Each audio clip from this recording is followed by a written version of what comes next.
वेदान्तरामायणमृगयालङ्गिणीजस्तभानं तत्सम्प्राप्तागमान् तद्विदेमणगणं दृष्टदा पूर्णमग्र्यं श्रेष्ठ श्रीरङ्गरामायणमृगया प्राप्तमोक्षाक्षमन्तं दत्तस्सन्धिवदां मणिवरमणगं देर्यं दंशयेकं श्रीमद्वेदान्तरामायणमृगणालब्धवेदान्तयुग्मं श्रीमच्छ्रीपादयोगीश्वर गुरुपदयोरर्पितस्वात्मभारं श्रीमच्छ्रीरङ्गनाथाक्वयमृगया प्राप्तमोक्षाक्षमन्तं श्रीमद्वेदान्तरामायणमुनिमपदं श्रेये देशिकेन्द्रं श्रीरङ्गेशपदेतमर्पितपदं श्रुत्यन्तरामानुज श्रीयोगीन्द्रगुरुत्तमेनैमिन श्रुत्यन्तविद्यात्मनः प्राप्तश्रुत्यवदं श्रीकृतयं श्रीवासरामानुजाची श्रीवास मुनीन्द्रदेशिकमणिं श्रेयोनिधिं संश्रये வேதிட்டோம்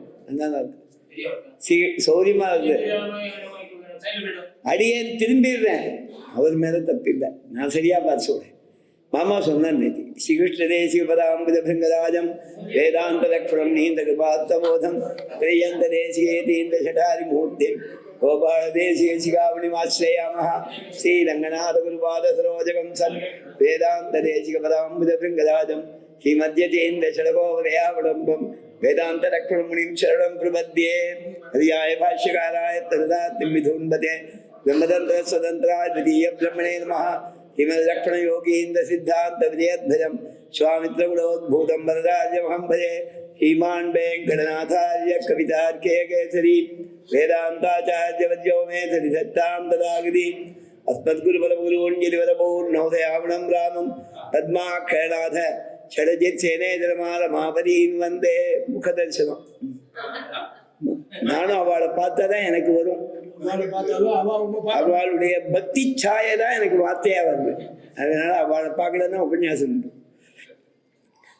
பிரணாமம் லக்ஷ்மணமுனி பிரதிகிருண்ணாத்மாவகம் பிரசாதேத் சோக்தி சுவாதீனபதிகாம் சுதிம் யஸ்ய தாரஸ்வதம் ஸ்ரோதோபகுலாமோதவாசிதம் சுதீனாம் விஸ்ரமாயாலம் சடாரிம் தமுபாஸ்மஹே. दिशन्तु मे देव सदा त्वदीयाः दयातरङ्गाणुचरा कटाक्षाः श्रोत्रेण पुंसामृतं क्षदन्तीं सरस्वतीं संस्थितकामधेनुं सन्तः श्रीरङ्गभक्तिः चरणत्राणशेखराः जयन्ती भुवनत्राणपदमङ्गतरे नवखाभरताय परं नमोऽस्तु तस्मै प्रथमोदाहरणाय भक्तिभाजामिदुवज्ञमजेडतः पृथिव्यां प्रतिदो राघवपादुका प्रभावः श्रीविष्णुचित्तकुलनन्दनकल्पवल्लीं श्रीरङ्गराजगतिचन्दनयोगदृश्यां साक्षात् क्षमां करुणया कमलाविवाण्यां गोदाम् अनन्यशरणः शरणं प्रपद्ये. लीलातुङ्गस्तनगिरितटी सुप्तम् उद्बोध्य कृष्णं पारार्थ्यं स्वं श्रुतिशतशिरसिद्धमध्यापयन्ती स्वोच्छिष्टायां सृजनिगलितं या बलात्कृत्य भुङ्क्ते கோதாதஸ்ரீனமிதவினம் போயே வாஸ்து பூயக அன்னவயல் புதுவையாண்டாளரங்கற்கு பண்ண திருப்பாவை பல்பதியம் இன்னிசையால் பாடி கொடுத்தாள் நற்பா மாலை பூமாலை சூடி கொடுத்தாளை சுது சூடி கொடுத்த சுடற்கொடியே தொல் பாவை பாடியருளவல் அவள் வடையாய் நாடினே வேங்கடவர்க்கு என்னை விதி என்னை மாற்றம் நாம் கடவா வண்ணமே நல்கு. மாரிமளமிழஞ்சில் மண்ணி கிடந்துறங்கும் சீரிய சிங்கம் அறிவுற்று தீ பிடித்து வேரிமையில் பொங்க எப்பாடும் பேர்ந்துதறி மூரினுமிந்து முழங்கி புறப்பட்டு போதருமா போலே நீ பூவை பூவண்ணா உன் கோயில் நின்றிங்கனே போந்தருடி கோப்புடைய சீரிய சிங்காசனத்திலிருந்து யாம் வந்த காரியம் ஆராய்ந்தருடேடோரெம்பாவாய். 23வது பாசுரம் ரொம்ப வசத்தியான பாசுரம். வியாக்கியானங்கள் அழகா அனுபவிக்கிறார் எல்லாத்தையும். இந்த பாசுரத்துல எம்பெருமானுடைய நடையழக காண ஆசைப்படுறாள். சயன திருக்கோலத்தை சேவிச்சா எம்பெருமானுடைய நடையழகையும் சிம்மாசனத்திலே வீற்றிருக்கக்கூடிய இருப்பையும் காண ஆசைப்படுறாள். இந்த பாசுரத்துல கோப்புடைய சீரிய சிங்காசனத்திலிருந்து புறப்பட்டு போதருமா போலே நீ பூவை பூவன்னா உன் கோயில் நின்றிங்கனே போந்தருடின்னு புறப்பாடு அழகு.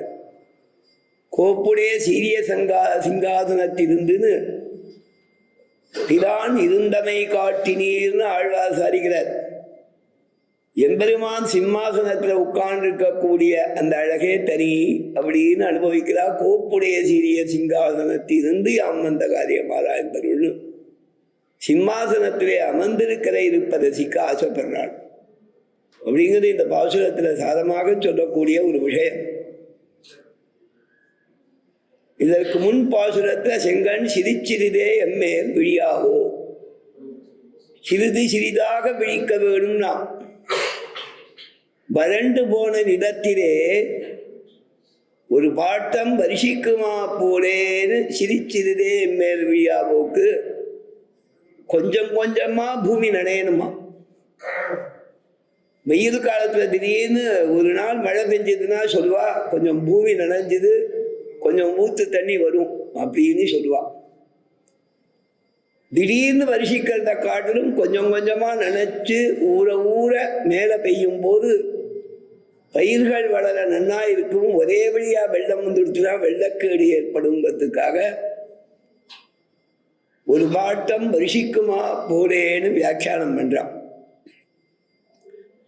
எங்கள் மேல் இருக்கக்கூடிய சாபமான கிருஷ்ண விஸ்லேஷம், கிருஷ்ண சம்சேஷம் இல்லாமல் கஷ்டப்படக்கூடிய நிலை, அது தீரும்படி, அது அகலும்படி உன் கடாட்சம் எங்களுக்கு வேணும். அங்கன் இரண்டும் கொண்டு நோக்குதியே எங்கள் மேல் சாபமிழியும், சாபமிழிய நீ கடாட்சிக்க வேணும்னு பிரார்த்திச்சாள். அந்த பாசுரத்துல சக்ஷுஷி சந்திரசூரியோ அப்படின்னு சொல்லிட்டு அதை அழகா வர்ணிக்கிறான். ஆங்கு மலரும் குவியும்னு அதற்கு உபமானம் சொல்லச்சே, எம்பெருமானுடைய கண்கள் சந்திரன் சூரியன். பெருமாளுக்கு ரெண்டு பக்கமும் சங்க சக்கரம் இருக்குமா. இந்த சங்கம் குளிர்ச்சி, சக்கரம் தாபம். சக்கரம் சூரியன் மாதிரி இருக்கு, சங்கம் மதி போலே இருக்கு. வெண்மதி போலே சங்கம் இருக்கு, சக்கரம் சூரியன் மாதிரி இருக்கு. சூரியனை பார்த்தா தாமரை மலரும், சந்திரனை பார்த்தா மூடிக்கும். அதே மாதிரி எம்பெருமான் திருநாபியில இருக்கக்கூடிய கமலம், இப்படி மேலெழுந்திருக்கக்கூடிய கமலம், சைன திருக்கோலத்தை நினைச்சுக்கோங்க. எம்பெருமான் திருநாபியிலேந்து வந்த கமலமானது பெருமாளுடைய கண் கடாட்சத்துக்கு விஷயமாகும். அந்த கண் சூரியன் மாதிரி இருக்கத்தாலே அது மலர்றதான், சந்திரன் மாதிரி இருக்கத்தாலே குவியர்தான். ஆங்கு மலரும் குவியுமாள் அப்படின்னு ஆழ்வார் வர்ணிக்கிறார். தன்னடி கண்டு மூடிக்கிறது, சூரியனை கண்டு மலர்றது. திருநாதியில இருக்கிற கமலம் மூடியும் திறந்தும் சேவை சாதிக்குமா. அங்கன் இரண்டும் கொண்டு எங்கள் மேல் நோக்குதியன்னு உபமானம் எடுக்கிறார் ரொம்ப அழகாக. அந்த கண்கள் சந்திரன் மாதிரியும் சூரியன் மாதிரியும் இருக்குங்கிறதுக்கு பதகால சுவாமி உட்கண்ணும் கட்கண்ணும்னு பூர்ண மனஸ்கனாக எங்களை கடாட்சிக்க வேணும்னு பிரார்த்திச்சான்னு வியாக்கியானம் பண்றார். உடனே கண்ணன் சாதிச்ச 5 லட்சம் கோடி பெண்கள் வந்திருக்கேன், எனக்கு ரொம்ப சந்தோஷமா இருக்கு. எல்லாருக்கும் அனுகிரகம் பண்ணணும், எல்லாரும் பக்தைகளா வந்திருக்கேன், இவ்வளவு கஷ்டப்பட்டு வந்திருக்கேன்.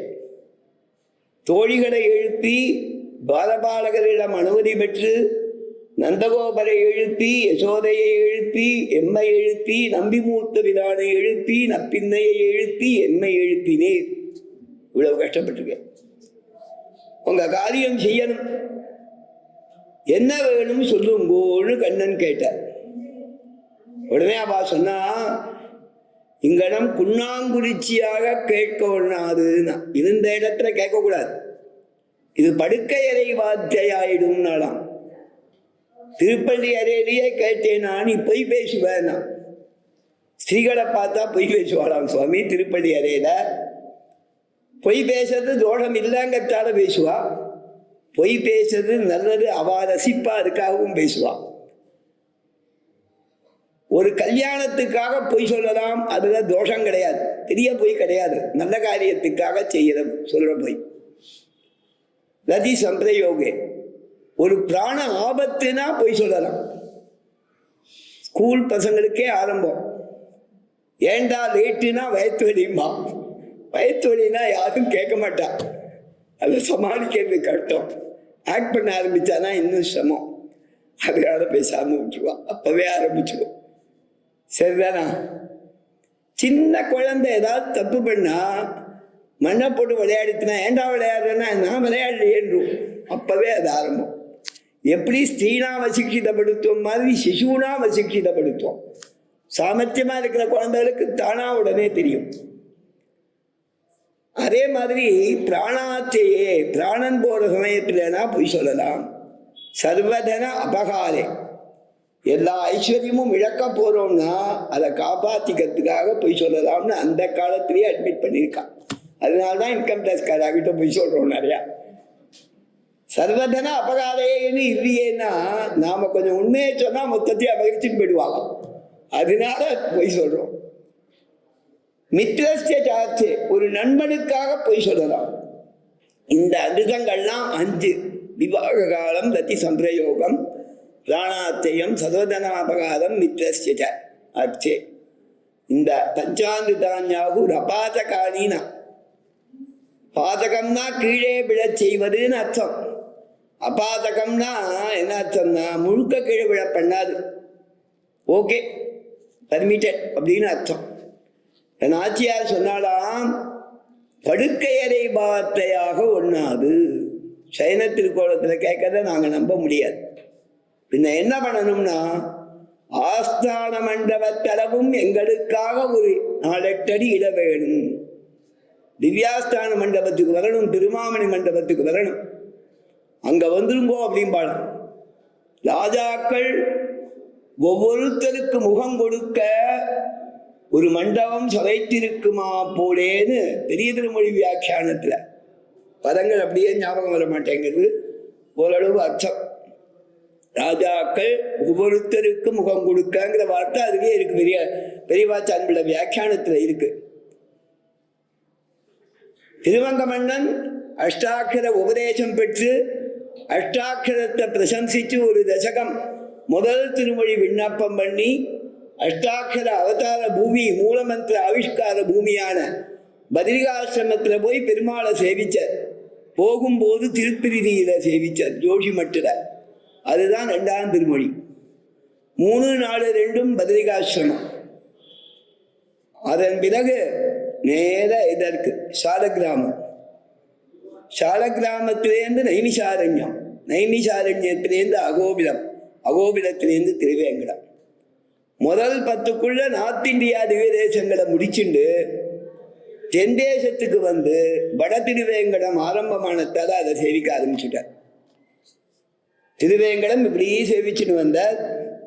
திருவேங்கடம், திருவள்ளூர், அதன் பிறகு திருவள்ளிக்கேணி, திருக்கச்சியில 2 திவ்ய தேசம், மட்டபுயகரம், பரமேஸ்வர வைகுந்தநாதர் கோயில், அதன் பிறகு மகாபலிபுரம், திருவிடவந்த, திருநீர்மலை, கொஞ்சம் மாறி இருக்கலாம், திருநீர்மலை, திருவிடவந்த, திருக்கடன்மல்லை, திருக்கோயிலூர், திருவேந்திரபுரம். திருவேந்திரபுரத்துக்கு அடுத்தது திருச்சித்திரகூடம், காழிச்சீராம விண்ணகரம், திருவாடித்து நகரி, திருநாங்கூர் திருப்பதிகள் 11, அதன் பிறகு திருவிந்தரூர், அங்கேருந்து திருவள்ளியங்குடி கடம்பரை. ஏறத்தாழ 4ஆம் 10 முடிஞ்சுள்ளது. 3ஆம் 10 பாதியில திருநாங்கூர் ஆரம்பிச்சு 4ஆம் 10 சாத்துமர பாசுரம் திருவள்ளியங்குடி. அந்த திருவிந்தரூர்லேருந்து திருவள்ளியங்குடி போகும்போது வியாக்கியான சக்கரவர்த்தி பெரியவாச்சான் பிள்ளைங்கிற ஆச்சாரியன் ஒரு கேள்வி கேட்டுக்கிறார். இவர் ஒவ்வொரு ஊருக்கும் போய் பெருமாளை பார்த்து மொத்தமும் நான் நேர பார்க்கணும்னு சொல்றார். கடைக்கல்ல அடுத்த ஊருக்கு கிளம்புறதே எதை நம்பி கிளம்புற அப்படின்னு கேட்டுக்கிறார் ஒரு கேள்வி. அதுக்கு பதில் சாதிக்கிறார் அழகா. ராஜாக்கள் ஒவ்வொருத்தருக்கு முகம் கொடுக்க ஒரு மண்டபம் சமைத்திருக்குமா போலே. ராஜாவோட அரண்மனையில மந்திரிகளோட மந்திராலோசனை பண்றதுக்கு ஒரு இடம் இருக்குமா. காத்தால எழுந்த உடனே மினி தர்பார் மாதிரி யாராவது அவசரமா வந்து அவசர செய்திகள் சொல்றதா இருந்தா அதுக்கு ஒரு மண்டபம் இருக்குமா. அதை தவிர யாராவது கவிகள் வித்வான்கள் வந்தா சபை நடக்க வித்வத் சதஸ் நடத்த அதுக்கு ஒரு மண்டபம் இருக்குமா. அதே மாதிரி ஒற்றர்கள் வந்தா தான் சந்திக்கிறதுக்கு தனி ஒரு மண்டபம் இருக்குமா. ஊர்க்காரர்கள் பிரமுகர்கள் வந்து சந்திக்க ஒரு மண்டபம் இருக்குமா.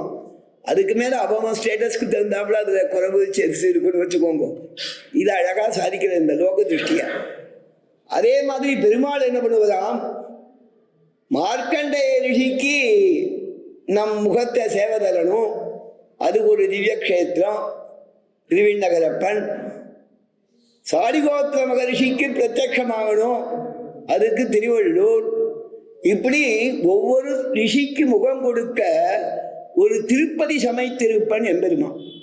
ஆழ்வாருக்கு என்ன நம்பிக்கைன்னா, ஏந்து கிளம்பி வந்த நாரதற்கெல்லாம் பிரத்யட்சமா இருந்து நலனுக்கு உபதேசம் பண்ணறே, மூலமந்திரத்தை நமக்கு உபதேசம் பண்ணியிருக்கானே, முதல்ல ஆவிஷ்காரமான பூமியில போய் பத்ரிநாராயணனை சேவிச்சு அவன் திருவடியில கைங்கரியம் பண்ணிட்டு வருவோம்ன சேவிச்சார். அந்த க்ஷேத்திரத்தை வர்ணிச்சார், அவனை வர்ணிச்சார் 2 திருமொழி. ஆனா முழுக்க பெருமாள் வெளியில வந்து இவரோட கலந்து இவர்கிட்ட பேசி ஒன்றும் பண்ணல. டாடா காமிச்சார், சாரகிராமம் போனார், நைமிஷாரண்யம் போனார். அங்கெல்லாம் கிடைக்கிற இவருக்கு என்ன நம்பிக்கைன்னா, நமக்குன்னு பெருமாள் ஒரு இடம் ஏற்பாடு பண்ணியிருக்கான். அது எந்த இடம் தெரியாது. ஒரு ஊரா போவோம், எங்க முகம் கொடுக்குறானோ எங்க நேரக்க வரானோ அங்க சேரலாம். இந்த எண்ணத்துல ஒரு ஊரா வர அத இந்த இடத்துல சாதிக்கிற திருவள்ளியூரி போவச்ச. அதே மாதிரி புலி வியாக்கிரவாதர்னு ஒரு ரிஷி, அவருக்கு வந்து சிதம்பரத்துல ஒரு சேவை தந்தார் பெருமாள். அவர் அங்கேருந்து ஸ்ரீரங்கம் போகணும்னு கிளம்புறார். கிளம்பி போகும்போது அந்த காலத்துல ஏதாவது போர்டு உண்டா, எத்தனை கிலோமீட்டர் போட்டிருக்காளா. இங்கேருந்து ஜம்மு எத்தனை கிலோமீட்டர்னா நேஷனல் ஹைவேஸ்ல ஹைதராபாத் வழியா ஒரு நேஷனல் ஹைவே டெல்லி போய் ஜம்மு போடுது. ஜம்மு ஸ்ரீநகர் இத்தனை கிலோமீட்டர் போட்டுடுறான். கவுஹாத்தி இத்தனை கிலோமீட்டர் ஏதோ ஒரு இடத்துல போடுறான். ஒரு 25 கிலோமீட்டருக்கு ஒரு தூரம் போடுறான்னு வச்சுக்கோங்க. அதை பார்க்கறவா ஒருத்தர் இருக்கா சொல்லுவான். அதை விட்டா கூகுள் மேப்ல வந்துடுறது. கூகுள் அது குரு, அதுல எல்லாமே வருது. வேண்டியது வேண்டாது எல்லாம் வருது, வேண்டியதை மட்டும் நம்ம எடுத்துக்கிறோம். அந்த மாதிரி ரீதியில இப்ப சொல்றவா கிடையாது. கிழக்க போ மேற்க போக்குன்னு சொன்னா அவர் என்ன பண்ணார், இப்படி யாத்திரை பண்ணார். அந்த காவேரி தாண்டி ஒரு பக்கம் போயிட்டார். எதனால காவேரிக்கு இந்த பக்கம் தான் ஸ்ரீரங்கம் இருக்குன்னா, ஒருவேளை இப்ப இடம் மாறி இருக்கும்னு போட அங்க ஒரு இடத்துல போய் ரொம்ப டயர்டா ஆயிட்டார், தளர்ந்து போயிட்டார். பெருமாளை பிரார்த்திச்சார். உடனே அவன் சொன்னா, ஸ்ரீரங்கத்துக்கு நீர் போகலனாலும் இங்க பக்கத்துல ஒரு இடம் இருக்கு, நல்ல ஊர். அந்த ஊர்ல உமக்கு ஒரு சின்ன ரூபமா காட்சி அளிக்கிறேன் அப்படின்னு. அது எப்படிப்பா ரங்கநாதன் பெரியவரா இருப்பது என்ன, இல்ல உமக்காக உமக்கு எங்கேயும் போக முடியல, இந்த வனத்திலேயே காட்சி அளிக்கிறேன்னு பெருமாள் அவருக்கு சேவை சாதிச்சான். சிறு ரூபத்துல இருந்து இவரை ஏமாத்தினான்னா சலசயனம், சலம்னா ஏமாத்தது. அவருக்காக குட்டி வடிவுல காட்சி தந்தத்தால அது சிறுபுலியூர்னு பேர் அந்த ஊருக்கு. வியாகிரபாத ரிஷிக்கு சேவை தந்தத்தால புலியூர், சின்ன அளவுல சேவை தந்தத்தாலே சிறுபுலியூர். ஸ்ரீரங்கநாதனுடைய ஒரு மினி பாம் அது அப்படின்னா. அந்த சேவதை வச்ச கொஞ்சம் அவருக்கு ஒரு தனி சேவை தந்தான். அது வடபத்திரத்துல சயனிச்சுட்டு இருக்கிற மாதிரி சேவை சிறுபுலியூர்ல. அந்த மாதிரி சொல்றான். இந்த வடபத்திரமே வேற மாதிரி ஆயிருக்காங்க. அந்த மாதிரி சேவை சாதிக்கிற பெருமாள் சிறுபுலியூர்னு ஒட்டா வருது. மானமாவனோட ஆதீனத்துல இருக்கு அந்த ஊர், நாதங்கோயில் அதெல்லாம். அங்க அந்த மாதிரி சிறுபுலியூர் சலசயனத்துன்னு ஆழ்வார் மங்களாசாசனம் பண்ற. அதனாலே ஒவ்வொரு ரிஷிகளுக்கும் ஒவ்வொரு இடத்திலே எம்பெருமான் முகம் கொடுப்பர். அந்த மாதிரி நமக்கு முகம் கொடுப்பங்கிற எண்ணத்துல ஆழ்வார் ஒரு ஊருக்கு போற, பெருமாளை பார்க்கிற. மனசுல இவர் கேட்டது திருமந்திரத்தோட அர்த்தம். நடந்ததும் சொல்லை நான் கண்டுகொண்டேன், கேட்டுக்கொண்டேன் இல்லை, கண்டுகொண்டேன்னா இந்த நாராயண மந்திரத்தோட தேவதை இவன், அதனாலே தியானிக்கப்படுறவன் இவன், இதற்கு அதிபதியான சுவாமி இவன் அப்படின்னு பரமாத்மா ஸ்ரீமன் நாராயணன் அவருக்கு பிரத்யட்சமானம். அந்த மாதிரி ஆனத்தால அவனுடைய முழு ஆகாரங்கள் குணங்கள் அவருக்கு மனசுக்கு விஷயமாகுது. அவைகளை வச்சு அந்த பெருமாளை ஸ்தோத்திரம் பண்றார். ஸ்தோத்திரம் பண்ண உடனே கோஷ்டியாவது நிறைய சுவாமி வெளியூர்லேருந்து வந்திருக்கிறதா இன்னும் கொஞ்சம் தேசாந்திரி நிச்சோதனம் கொடுக்குறான். பெருமாள் வருவதேன்னு நினைச்சேனே, இந்த ஊர்ல அது பழக்கம் இல்லை சுவாமி, அடுத்த ஊருக்கு போங்கிறா. உடனே அங்கேருந்து திருவடியங்குடிக்கு மூட்டை கட்டிட்டார் பெரியவாச்சான் பிள்ளைங்கிற வியாக்கியான சக்கரவர்த்தி. அந்த மாதிரி ராஜாக்கள் ஒவ்வொரு ஆஸ்தான மண்டபம் மாதிரி கண்ணனுக்கு துவாரகையிலையோ ஆண்டாளுடைய மணக்கோயிலையோ சிவிதுபுத்தூர்ல வடபத்திர சாயியை தானே கண்ணனா வழிபடுறா. அவருக்கு பெரிய மண்டபம் வடபத்திர சாயி கோயில் பார்த்தவாளுக்கு தெரியும், பிரம்மாண்ட மண்டபம். அந்த மண்டபத்துல காலால நடந்தோம்னா வாசல்ல வந்த உடனே வடிக்கிறதுன்னு உட்காந்துருவோம். ஏன்னா பெருமாள் சந்நிதிக்கு போகிறதுக்கு ஒரு 20 படி, இறங்கத்துக்கு ஒரு 20 படி, இதுக்கு நடுவுல ஒரு சந்நிதிக்கு இன்னொரு சந்நிதிக்கு நடுவுல குட்டி குட்டியா வேற படி. இப்ப என்னன்னா ஒரு பிரதட்சணம் வந்துட்டானா அவன் நிச்சயமா கொஞ்ச நேரம் ரெஸ்ட் எடுத்துட்டு தான் அடுத்த இடத்துக்கு போகணும். அப்ப ஆழ்வாருக்கு கிளப்பா இருக்காதா? அதே மாதிரி இங்க ஆண்டாள் கோஷ்டிகளுக்கும் அந்த இடத்துக்கு போனா பெருமாளை சேவிச்சா பிரார்த்தனை பண்ணா இப்படியே சொல்லுங்க, படுத்துட்ட பெருமாள் வடபெருங்கோயிலுடைய இப்படியே சொல்லுங்க, இங்க வேண்டாம் திவ்ய ஆஸ்தான மண்டபம் வரணும்னால் இந்த பாசுரத்தானே. அந்த மாதிரி வரணும்னு சொல்றத ஒரு அழகா சொன்னான். ஒரு சிங்கம் புறப்பட்டு வர மாதிரி வரணும்னா இந்த சிங்கம் புறப்படுறத ஆண்டாள் வர்ணிக்கிறான், நாச்சியார் வர்ணிக்கிறான். தூங்கின்னு இருக்கு சிங்கம், அது எப்படி தூங்குறது, எங்க தூங்குறது, அது தூங்குறதுல என்ன விசேஷம், இத்தனையும் சொல்லி அது முழிச்சுக்கத்தே என்னென்ன பண்றது எல்லா வியாபாரங்களையும் சொல்றா. 9 10 பரிசுபுராணங்கள் ஒரு அசைவுகளை நாச்சியார் குறிப்பிடுறான். தமிழ்நாட்டில் இந்த திருப்பாவ மாசத்துல பல தமிழ் பேப்பர்கள்ல திருப்பாவ பாசுரம், அண்ணனி பாசுரம், அதற்கு அர்த்தம் ஒவ்வொரு வருஷம் ஒவ்வொருத்தர் எழுதுவான். அதே அர்த்தம் தான் தெரிஞ்சவாளா இருந்தாலும் திருப்பி அதில் வரைச்ச ஒரு தினம் அழகா படிப்பான். படிக்கிறதுக்கு அந்த சமயத்துக்கு ஒரு ஸ்மரணம் வரும், பகவத் அனுபவம் வரும். அதுல தினமலர்னு அடியனுக்கு ஞாபகம். இது நான் பார்த்தது அதுக்கப்புறமும் நிறைய தினம் வர்றது. அப்ப எழுதச்ச ஒருத்தர் எழுதியிருந்தார், மாரிமலை முழஞ்சில் பாசுரத்தை எழுதுற. அதுல ஸ்பெஷலா ஒரு பேராகிராஃப் அவர் ஆட் பண்ணியிருந்தார். என்ன ஆட் பண்ணியிருந்தார் அப்படின்னா, நான் ஆண்டாள் பெரியாழ்வார் திருமகளா வளர்ந்தவள். சரித்திரங்கள் சொல்லும் போது ஆண்டாள் சரித்திரம் குருபரம்பரைகள்ல சொல்லும் போது இப்ப இருக்கக்கூடிய ஆண்டாள் சந்நிதி பெரியாழ்வாருடைய நந்தவனம், அங்கதான் ஆண்டாள் வளர்ந்தான். அந்த இடத்துல ஒரு குடிசை தவிர வேற கிடையாது. இவன் அந்த நந்தவனத்தையே தாண்டினது இல்லை. பெரியாழ்வாரிடத்துல கதை கேட்டா அங்க இருக்கிற தன் ஆராத்திய மூர்த்தியை ஆராதிச்சாரே தவிர பாவனொன்று நோக்கும் போதுதான் அவள் வடபெருங்கோயிலுடைய அணுக்கே சந்நிதிக்கே போனாள் அப்படின்னு சரித்திரம். சின்ன பொண்ணா இருந்தா கொஞ்சம் அவள் பிறக்கும் போதே சிறிது வளர்ந்த பருவமாயிருந்தாங்கிறது சரித்திர திவ்ய ஸ்தல புராணத்துல கிடைக்கிறது. அப்படி இருந்தவள் சில காலம் வாழ்ந்தவாறே இந்த மாதிரி பாவையை நோன்பு அனுஷ்டிச்சு சிறு வயசுலேயே சிறுமீனா அந்த காலத்தில் இருக்கிற ரீதியில கன்யகை அந்த சமயத்திலேயே பாவையை நோன்பு அனுஷ்டிச்சா வடபெருங்கோயிலுடைய ஆளை போய் சேவிச்சா இந்த பாசுரம் விண்ணப்பம் பண்றா. இதுல சிங்கம் தூங்கி எழுந்திருக்கச்சே என்ன பண்ணும், எப்படி கிளம்பும், உடனே அது இறை தேட புறப்படும். அதை பத்தி வர்ணிக்கிறான். இப்ப நிறைய டிவியில அனிமல்ஸை பத்தி காமிக்கிறான். சிங்கத்தை பத்தி காமிக்கிறது கொஞ்சம் குறைவு, மற்ற மிருகங்களை காமிக்கிறது ஜாஸ்தி. புலி எப்படி மான வேட்டையாடுறதுங்கிறது தத்ரூபமா எடுக்கிறான். சிங்கம் வேட்டையாடுறதையும் சில இடங்கள்ல காமிச்சிருப்பான், நான் குறைவு. இப்படி இந்த நவீன வசதிகள் இருக்கச்சேவே செய்ய முடியாத ஒரு க்ளோஸ்அப் சீன்ஸை சிங்கம் இந்த மாதிரி எழுந்திருக்கிறது, இந்த மாதிரி முழங்கும், இப்படி இருக்கும், இப்படி கிளம்பும்னு நாச்சியார் வர்ணிக்கிறாளே. இவ்வளோ ஒரு அவ எழுதியிருக்கிறது, இதுவளோ ஒரு அந்தனஸ்ரீ.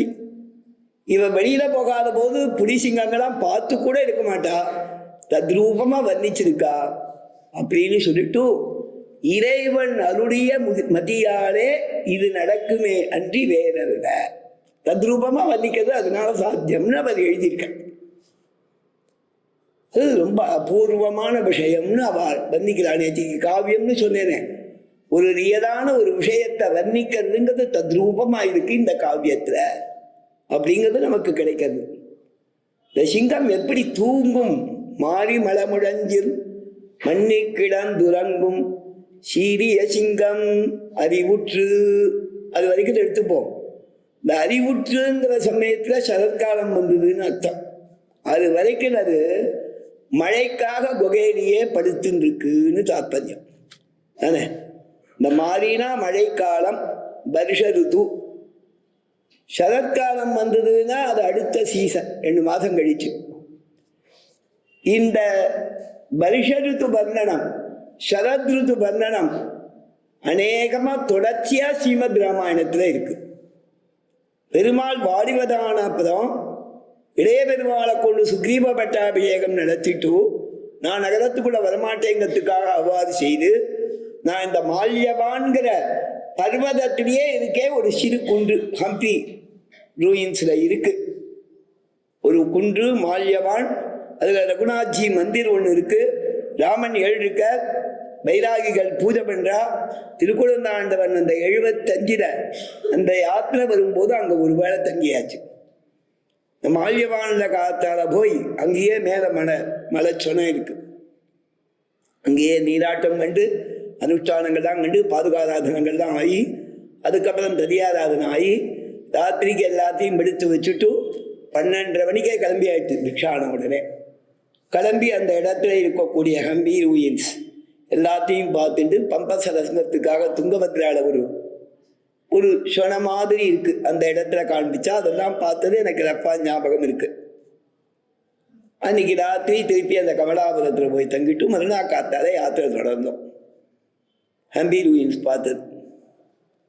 இதை எதுக்கு சொல்லேன்னா, அந்த மால்யவான்ல அழகான சந்நிதி, வைராகிகள் ஆராதனம், பக்கத்திலேயே பெரிய மண்டபங்கள் இருக்கு. அதுல தான் திருவாராதனை ஆச்சு, ஆசிரமத்து தரிகாச்சு, பெரிய தரிகா சின்ன தரிகா எல்லாமே அங்க இருந்தோம். பெருமாள் அந்த இடத்துல தான் வருஷா காலத்துல இருந்த 2 மாசம். அப்ப அந்த வருஷ ருத்து வர்ணனத்துல மேகங்கள் மழை பெய்யறத பார்த்து அதை பத்தி வால்மீகி வர்ணிக்கிற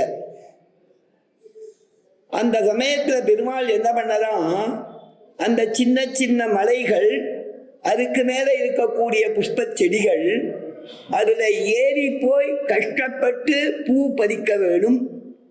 ஆனா மழைக்காலமானதால அவ்வளவு தூரம் போக முடியலையா. அதனால பெருமாள் என்ன பண்ணாருன்னா, மழை காத்து வரும்போது அங்கங்க புஷ்பங்கள் விழுமா, சிந்து பூ, அவைகளுக்கு சுத்தி உண்டு.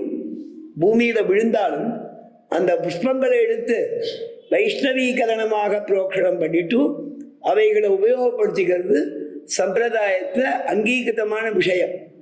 அசுத்தம்னு தெரிஞ்சா தொடமாட்டா. அந்த மாதிரி இடத்துல சாதாரணமா விழுந்தது பூமியில பட்டும் படாம இருக்கும். புஷ்பம் விழுந்த உடனே ஒரு புல்தரையில விழுந்திருக்கும், ஒரு மண்ட விழுந்திருக்கும், அவைகளுக்கு சுத்தி உண்டு, எடுத்து புரோக்ஷிச்சுட்டு பகவதாராதனத்துக்கு சேர்த்துக்கலாம். அதை சொல்றாரு அழகா வியாக்கியானத்துல. தான் கையில கிடைச்ச புஷ்பங்கள் பக்கத்துல இருக்கிறத எடுத்து ஆராதனம் பண்றார் பெருமாள். ஆனா என்ன ஆகுதுன்னா, தூபம் சமர்ப்பிக்கணும். ரங்கநாதனுக்கு அயோத்தியில திருவாராதனம் பண்ணச்சே பக்கத்துல பிராட்டி இருப்பா, இப்படி திரும்பி வந்தா கையில தூபக்கால் வரும். சந்நிதி பரிசாரக்கால் கொடுக்குறா பாருங்க ஆச்சாரியாளுக்கெல்லாம், அந்த மாதிரி அது வரும். இப்ப திரும்பி பார்க்கற அவளை காணும். எடுத்து கை நீட்டுகைக்கு ஆளில்லாததால் வருந்தி உளம் நெகிழ்ந்து அப்படின்னு வியாக்கியானம் பண்றான். அதனால என்ன பண்ணார்னா, அவருக்கு மனவருத்தம் ஏற்பட்டது. தன் பிரியையினுடைய விஸ்லேஷம் எப்பேற்பட்ட துக்கத்தை தனக்கு தரதுங்கிறாப்ப. நாள் முழுக்க துக்கம். பகவதாராதனத்தும் போது சற்றே அதை பற்றி மறக்கிறான். நல்ல வயசான திருவாராதனம் பண்ணக்கூடியவா, பழக்கத்துல திருவாராதனம் பண்ணுவா, வயோதிகத்தன்மையினாலே சில சிரமங்கள் இருக்கும். அதை மறந்து திருவாராதனம் பண்ணிட்டு அக்கடான்னு உட்கார்ந்த உடனே கை கால் வலிக்கும் அவளுக்கு. அந்த மாதிரி ரீதியில பெருமாளுக்கும் பகவதாராதனத்தை முடிச்சுட்டு வந்துட்டா அதுக்கப்புறம் துக்கம். நாள் முழுக்க பிராட்டியை பிரிஞ்சு கஷ்டப்படுறதாம். வியாக்கியானத்துல மாறிங்கிறதுக்கு சக்கரவர்த்தி திருமான் இவ்வாறு பிராட்டியை நினைத்து வருந்தியதான காலங்கிறதையும் குறிப்பிடுறான். இந்த பங்கி அழகா இருக்கும். நீங்க ரசிப்பேன்னு நினைச்சுன்னு சேவிக்கிற, ரசிக்க முடியலைன்னாலும் ரசிக்கிறதுக்கு பிரயத்னம் பண்ணுங்க. ஏன்னு கேட்டால் அது தமிழ் கொஞ்சம் நெருடலான தமிழ். நான் படிக்கச்சே தப்பும் வரலாம், அப்புறமா நோட் பண்ணி எனக்கு சொல்றது அந்த தப்பை. அதனால ஏன்னா எல்லாரும் இந்த காலத்தில் வியாக்கியானங்கள் சேவிக்கலாம். மாரிங்கிறதுக்கு வியாக்கியானம் விஸ்தாரமாக ஒரு பக்கம் இருக்கு, அத்தனையும் நான் சேவிக்கல, இந்த கட்டத்தை மட்டும் சேவிக்கிறேன். ராஜாக்கள் மற்ற ராஜாக்களை ஜெயிக்க கிளம்புவாளாம். மழை காலத்துல, அந்த காலத்துல பிரிட்ஜ் எல்லாம் கிடையாது, அதனால யுத்தம் பண்ணணும் அப்படின்னா பூமி பயிர்கள்லாம் வளரணும், வழிகள் சறுக்காம சேருஞ்சகதியா இல்லாம யாத்திரைக்கு சௌரியமா இருந்தா தான் ராஜாக்கள் யுத்தத்துக்கு கிளம்புவா. மேகக்கூட்டத்தை பார்த்து மழை வருதுன்னு தெரிஞ்சா யாத்திரை கிளம்ப மாட்டா. அதை வர்ணிக்கிறா. வைரம் கொள்ளும் மார்க்கங்களும் சலிலேன சமீகிருதாக என்று. வைரம் கொள்ளும் மார்க்கங்களும்னா விரோதத்தாலே ஜெயிப்பதற்காக அவர்களை நடத்தக்கூடிய மார்க்கங்கள் சலிலேன சமீகிருதாக சமமா பண்ணப்பட்டது. நிலமும் ஜலமும் இருக்கிற இடம் தெரியறதில்லை, நிலங்கள்லையும் ஜலம் பாஞ்சு வழிகளிலெல்லாம் அங்கங்க தண்ணி தேங்கி இருக்கு. அப்ப எது வழி எது வழி இல்லைன்னு தெரியல. எந்த இடத்துல சின்ன கால்வாய் இருக்கு, கால்வாய் இல்லைன்னு தெரியல. எல்லா இடத்துலையும் சின்ன சின்ன கால்வாய்கள் ஓடுறது. ஜலத்தாலே எல்லாம் சமமாக பண்ணப்பட்டன என்று ஒரு நீர்க்கோப்பாக வருஷம் பெய்து. அவ்வளவு அதிகமா மழை பெய்து கொடுத்தான். சூரெழுந்து சஞ்சார யோக்கியதை என்றியே ஒழிகையாலே ராஜாக்களும் தந்தாம் சத்துருக்கள் மக்கள் வேஷங்களையும் மறந்து எழுத்து விடுகையும் தவிர்ந்து. ராஜாக்கள் என்னவென்றா, இந்த ராஜா நமக்கு வேண்டாதவன், அவனோட யுத்தம் பண்ணி அவனை ஜெயிச்சு நம்ம அடிங்கீழ வணங்க வைக்கணும் அப்படிங்கிறத மறந்துடுறான். அதனால யுத்தம் பண்றதுக்கு ஆயுதங்கள் எல்லாம் ரிப்பேர் பண்றதுக்கு கூடங்கள் நல்லா ஒர்க் பண்ணிட்டு இருக்கு. ஆயுதங்களை எடுத்துன்னு யுத்தம் பண்ண கிளம்பல்ல. அது ஒரு வர்ணனை. அதுக்கு அடுத்தது பெருமாள் தானும் மால்யவானிலே எழுந்தருளி இருந்து சரிலாரி பாரத்தை வகித்து கொண்டு ரணோத்யுக்தங்களான ஆலைகளைப் போலே கிளம்பி நீர் கனத்தாலே மலை கொடுமுடிகளிலே படிந்து சோபான பங்கிகள் படுத்தாற் போலே கிடக்கிற கிடையை கண்டு அச்சிராதிகதியாலே பரமபதத்துக்கு ஏறுவாரை போலே இவற்றிலே அடியிட்டு ஆகாசத்திலே ஏறி பறித்து கொள்ள வேண்டாதபடி நினைத்தபடி அள்ளி பரிமாறலாம்படி இருக்கிற. நிறைய புஷ்பம் கொட்டியிருக்கான். நினைத்தபடி அள்ளி பரிமாறலாம்படி இருக்கிற. ஒரு 10 புஷ்பத்தை வச்சுட்டு 20 பஞ்சாரி சொல்லச்சே 2 பஞ்சாரிக்கு ஒரு தடவை ஒரு புஷ்பம் போடுங்கிற மாதிரி இல்லாம ஆயிரக்கணக்கா புஷ்பத்தை வச்சுட்டு ஒரு பாசுரம் சொல்லும் போது ஒவ்வொரு பதத்துக்கும் கையாலே எடுத்து வாரி இறைக்கும்படி புஷ்பங்கள் நிறைய கையில வச்சிருந்துக்கலாம். அப்படி அள்ளி பரிமாறலாம்படி இருக்கிற புஷ்பங்களை அள்ளி பரிமாறலாம்படி இருக்கிற இல்லையா. ஒரு புஷ்பார்த்தனை விசேஷமா பண்ணுவாளே திருவேங்கடமுடையானுக்கு, என்னது அது? புஷ்ப யாகம். புஷ்ப யாகத்தன்னைக்கு எப்படி பண்றா? நிறைய கொண்டு அப்படியே கொட்டுறா, கூடையா கொட்டுறா சுவாமி. அவர் திருவடி திருத்தொட வரைக்கும் வருது, கூடையா கொட்டுறா. புஷ்ப யாகம் அந்த மாதிரி அள்ளி பரிமாறலாம்படி இருக்கிற. இக்காலத்துக்கு அடைத்த பூக்களை கொண்டு அதுல சூக்ஷ்மம் காமிக்கிறார். சீசனல் ஃப்ளவர்ஸ் இருக்கு இல்லையா, அதுல மழைக்காலத்துல பூக்கிற பூக்கள். இக்காலத்துக்கு அடைத்த பூக்களை கொண்டு யாரை ஆராதிக்கிறார்? ஆதித்ய அந்தர்வர்த்தியான பெரிய பெருமாளை சமாராதனம் பண்ணதாய் இருந்தது. மால்யபாண்டை எழுந்து ரங்கநாதனை திருவாராதனம் பண்ணிட்டு இருந்தவர் எடுத்த கை நீட்டிவார் இல்லையாயிற்றே. எடுத்து கை நீட்டுவார்னா பத்தி என்ன பண்ணுவாளாம்? அவர் தர்மத்தை பண்றதுக்கு உஷா துணையா நிற்பாளாம். அவர் ஆராதனம் பண்றதா எல்லாத்தையும் ரெடி பண்ணி வைப்பாளாம். ரெடி ஆயிட்டான்னு கேட்டா கொஞ்சம் பொறுங்கோ, இன்னும் தூபக்காலை தயார் பண்ணணும், எல்லாம் சுத்தி பண்ணிட்டு இருக்கேன், அதெல்லாம் எடுத்து வச்சுட்டு நானே உங்களை கூப்பிடுறேன், பேசாம உட்காருங்க ஒம்பாளாம். சொல்லிட்டோம், எல்லாம் ரெடி ஆயிடுச்சு. ஏமா அந்த சமயத்துல சூடனையோ தீபத்தையோ தேடக்கூடாது. அதுவும் சித்தமா வச்சிருக்கேன் சுவாமி. சந்தனம் அதெல்லாம் தயார் பண்ணி வச்சிருக்கேன், புஷ்பங்கள் எடுத்து வச்சிருக்கேன், உபச்சாரங்கள் எடுத்து வச்சிருக்கேன், தடிக அடுத்து அதுவும் சித்தமா இருக்கு, அதற்குண்டான மேடையில இத்தனையும் சொன்ன அப்புறம் இந்த சுவாமி திருவாராதனத்துக்குன்னு கால்களை சோதிச்சுன்னு பாத சுத்தி பண்ணிட்டு உடனே ஒரு ஆச்சமனம் பண்ணிட்டு உள்ள போக வச்சு ஒரு சிங்க பார்வை பார்த்துட்டு உள்ள போவ. யாரு? எஜமான பக்தா. அந்த காலத்துல வச்சுக்கோங்க. அது உபன்யாசக்கார ஆசிக்கிறதுக்காக சொல்றது. எல்லா காலத்திலையும் ரொம்ப ஸ்ரத்தையோட பண்றா ஸ்திரீகள். நாங்க கொஞ்சம் உபன்யாசத்துல ராசிக்கை சேர்க்கறதுக்கு இந்த மாதிரி ஒரு பெருமை சேர்த்துக்கிறோம். எல்லாரும் பண்றாலே நாமும் தான் சொல்லி பார்ப்போமேன்னு சொல்ற வார்த்தை ஸ்ரத்தை இல்லாமையா இருக்கா எல்லாரும்? ஸ்ரத்தையா இருக்கா எல்லாரும்? அப்பதான் இந்த மாமா மாமி கதையை சொல்றேன்னு நினைச்சுட்டு போறான்.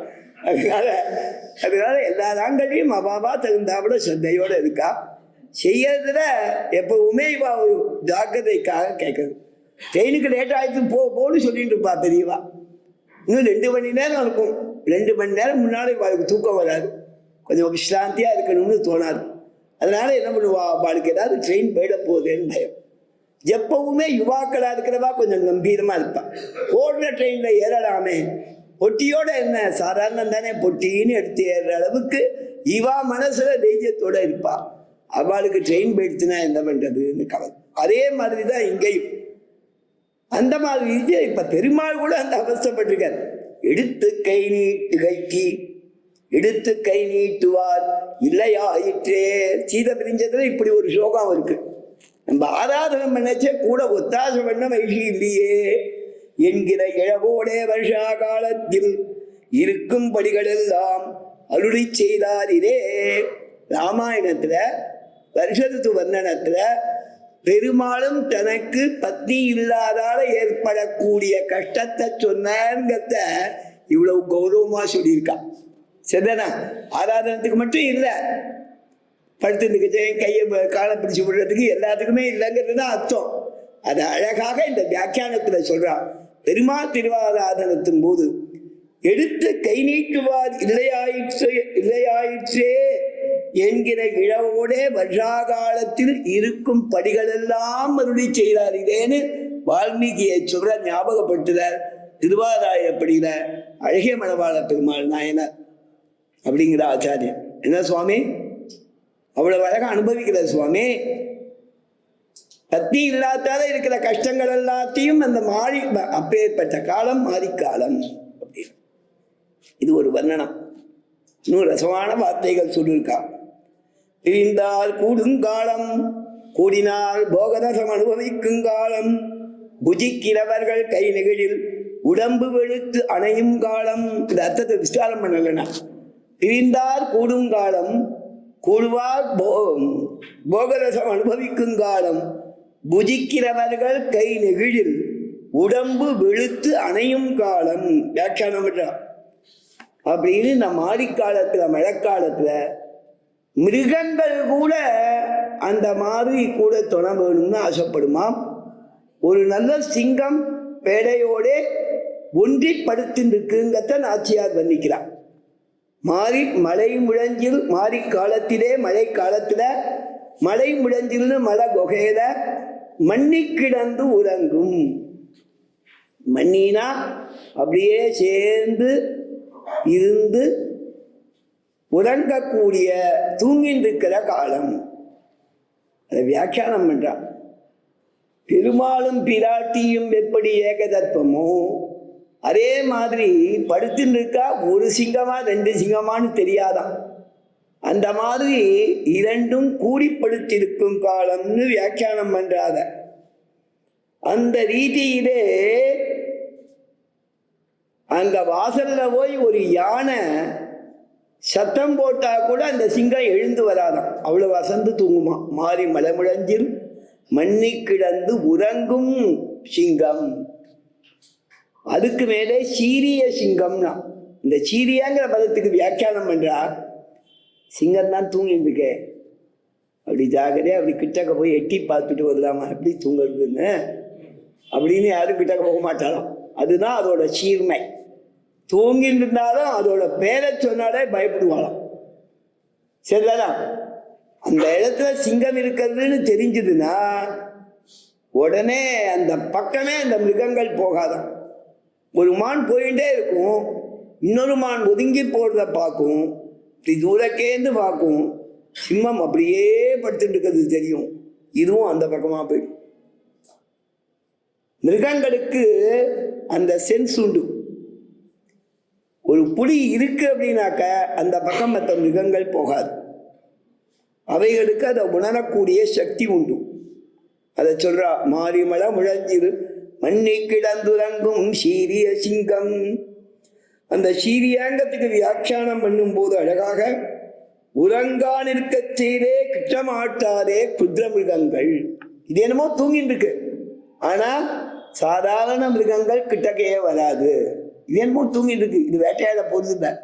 இருந்தாலும் அதுகளுக்கு சிம்மம்னா பயம், ஓடி போகும். அப்பேற்பட்ட சீரிய சிங்கம் மழைக்காலம் கழிஞ்சுது, சரத்காலம் வந்தது, அறிவுற்று.